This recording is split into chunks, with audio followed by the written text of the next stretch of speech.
काम को सीखते हुए हम लोग इस स्थान पे पहुंचे हैं। और मेरा ये मानना है कि पिताजी का आशीर्वाद, उनके जो सोच थी, उनके जो विचार थे, पार्टी को हमेशा आगे माँ के समान समझना, देश को हमेशा ऊंचाइयों पर रखना और खुद को हमेशा उसके पीछे रखकर काम करना। मेरा मानना है कि पार्टी के उस ध्येय को, पिताजी के उस सोच को, पार्क बना है, यानी कि नवीन सिन्हा पार्क, वहां पहुंचे, अपने पिता की मूर्ति पे माल्यार्पण किया। नमस्कार, लाइव बिहार देख रहे हैं आप, आपके साथ मैं स्नेहा गुप्ता। नितिन नवीन अब बीजेपी के राष्ट्रीय कार्यकारी अध्यक्ष बन गए हैं और ऐसे में आज सुबह सबसे पहले वो पटना के मशहूर हनुमान मंदिर में पहुंचे और किस तरीके से भीड़ लगी हुई है आप देखिए, और कैसे हनुमान जी की पूजा अर्चना करते हुए नजर आए हैं नितिन नवीन।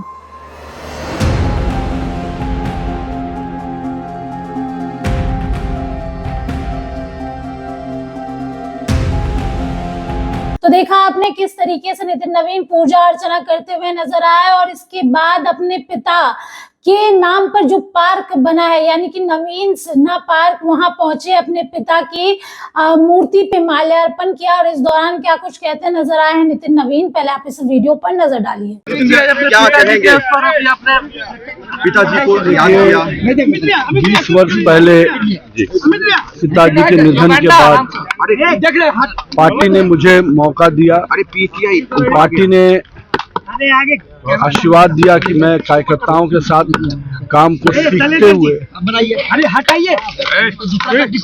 सीखते हुए हम लोग इस स्थान पे पहुंचे हैं। और मेरा ये मानना है कि पिताजी का आशीर्वाद, उनके जो सोच थी, उनके जो विचार थे, पार्टी को हमेशा आगे माँ के समान समझना, देश को हमेशा ऊंचाइयों पर रखना और खुद को हमेशा उसके पीछे रखकर काम करना। मेरा मानना है कि पार्टी के उस ध्येय को, पिताजी के उस सोच को हम लोगों ने प्रयास किया कि उस ध्येय से काम करें और पार्टी ने उसी का आशीर्वाद दिया है। और मैं तो यही कहूँगा कि आज के दिन अपने पिता को नमन करता हूँ और उनका आशीर्वाद जो मिला है उसके को और उनका जो सम्मान रहा है उसको और बढ़ाने का प्रयास करूंगा। पार्टी को राष्ट्रीय स्तर पे आगे ले जाने को लेकर के कुछ आपने रणनीति तैयार की? क्योंकि बड़ी जिम्मेदारी अभी देखिए, अभी तो कई चीजें हैं, मैं तो सब पे विषय पे बताऊंगा, लेकिन ये स्पष्ट है कि नरेंद्र मोदी के नेतृत्व में देश में आज एक एक गांव में, एक एक कस्बे में विकास भी पहुंचा, भाजपा का भी विस्तार हुआ और आम जनमानस, जिस पार्टी को लोग कहते थे कि इसकी पार्टी है, आज गरीबों की पार्टी बनकर भाजपा खड़ी हुई। कोई ऐसा वर्ग नहीं है जिसको भाजपा ने, एनडीए गठबंधन ने विकास की योजनाओं से छुआ नहीं।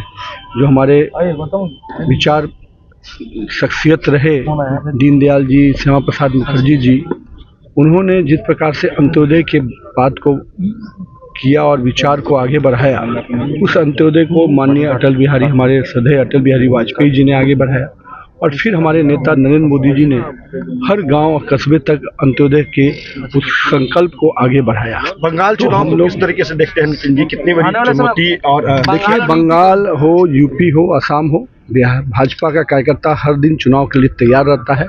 यही भाजपा की खूबसूरती है और मैं मानता हूं कि बाकी लोग चुनाव में काम करते हैं, भाजपा का कार्यकर्ता 24/7 काम पार्टी के युवा जो है आपको आइडियोलॉजी मान रहा है नितिन जी, क्या कहेंगे युवा साथियों के लिए? क्या संदेश होगा? युवाओं के लिए एक बड़ा संदेश रहेगा। युवाओं के लिए मैं बस यही कहूँगा कि अपने काम पर विश्वास कीजिए। राजनीति शॉर्टकट का नाम नहीं है, राजनीति लंबी रेस है, उसमें धैर्यपूर्वक मेहनत करते हुए, परिश्रम करते हुए आगे बढ़िए, सफलता मिलेगी। बिल्कुल सफलता मिलेगी। तो सुना आपने क्या कुछ कहा। उन्होंने सीधे तौर पे कहा है कि भारतीय जनता पार्टी की खासियत यही है और इसके साथ उन्होंने कहा कि बीजेपी में आप मेहनत करते रहिए, आपको उसका फल जरूर मिलेगा। बने रहिए हमारे साथ, तब तक के लिए बहुत बहुत शुक्रिया।